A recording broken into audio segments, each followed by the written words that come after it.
This presentation is on the rabies virus. Some history about rabies is that it has been known since 2000 BC, and it was first recorded in circa in 1930 BC when the first dog was showing symptoms of rabies. And so George Zink showed that the rabies virus was caused by an infectious agent. And so he demonstrated that the disease could be passed from a rabid dog to a healthy one, and this was done in 1804. Then came Louis Pasteur, that he came up with the first vaccination for the rabies virus, and during his research, he found that the virus became less virulent in air-dried spinal cord samples, and so he used this knowledge to come up with the first vaccination that he first conducted on dogs and then later on humans when he knew that the vaccine was reliable. So once he started using this vaccination for rabies, he treated around 340 people in Europe, Russia, and America. So rabies is able to be transmitted from different individuals through saliva glands.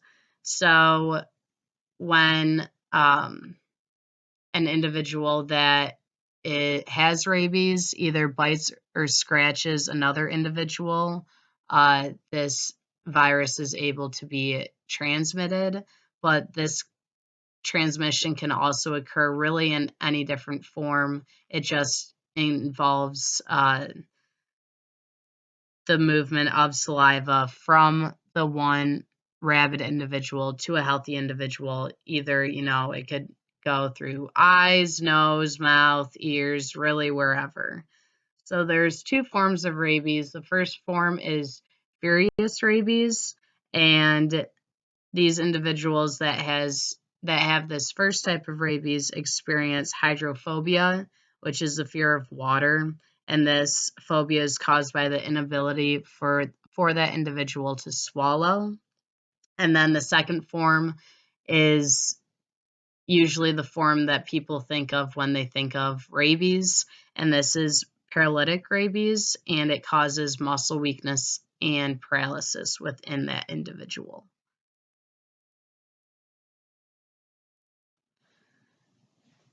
The rabies virus is known as a lysovirus, so it is a single-stranded, bullet-shaped, enveloped RNA virus, and actually the genus of lysovirus is Lysa, and Lysa is the Greek goddess of madness and rage, which directly correlates to this rabies virus.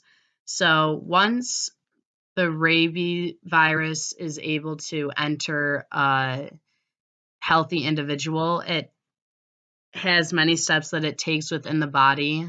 And so the first step is it establishes itself within the muscle cells in that individual, and in the muscle cells, it is able to replicate. It then uses acetylcholine receptors to enter the peripheral nerve cells of that individual. And from those nerve cells, the virus is able to enter the central nervous system, which is composed of the brain and spinal cord. It then replicates itself in motor neurons and then eventually makes its way up to the brain. Then once the virus is in the brain, it is able to travel out of salivary glands of the individual that is infected, and then that is how the virus is able to transmit to other individuals. There are many different symptoms of rabies, and rabies is a virus that only affects mammals, which include humans. So when you are looking when you were looking at animals that have the rabies virus, they will usually have fever, paralysis, and the one symptom that is the most visual that we can see is the excessive salivation and inability to swallow within the animals. So you can see an example of this in the upper right of this slide, how the dog has lots of saliva out of his mouth and he kind of looks crazy. So then this is also occurs in humans, along with humans will be showing aggressiveness and confusion. And then the rabies virus also causes seizure and paralysis.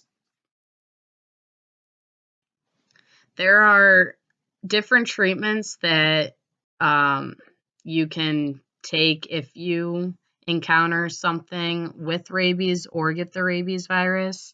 And so the first treatment that was successful was on a 9-year-old Joseph Meister, and he was the first human to be treated and cured with the rabies vaccine virus that was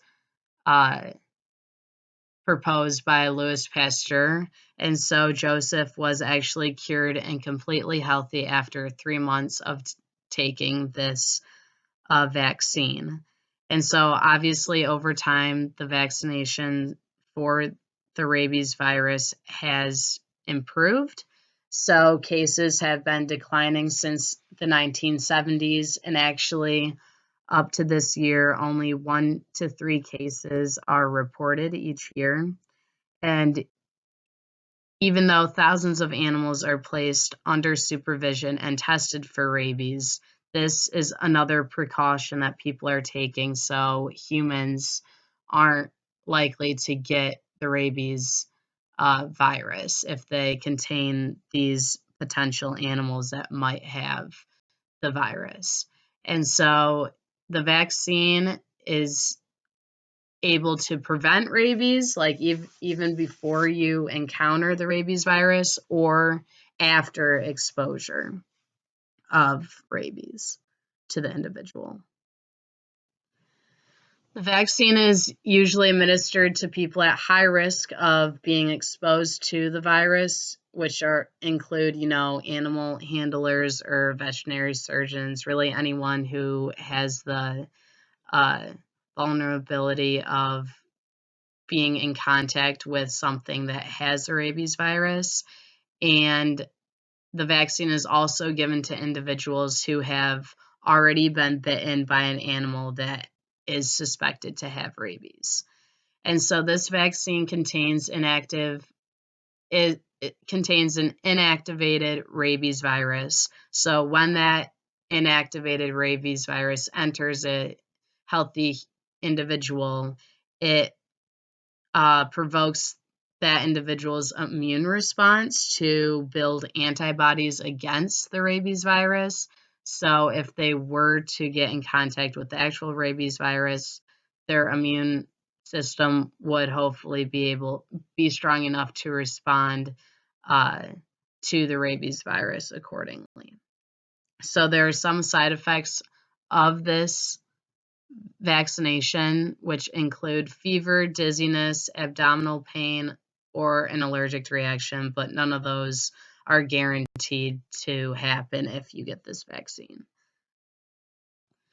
And the rabies virus is honestly pretty rare to get, especially nowadays. So 6,000 to 7,000 animal cases are reported each year, but the cases within humans is drastically lowered.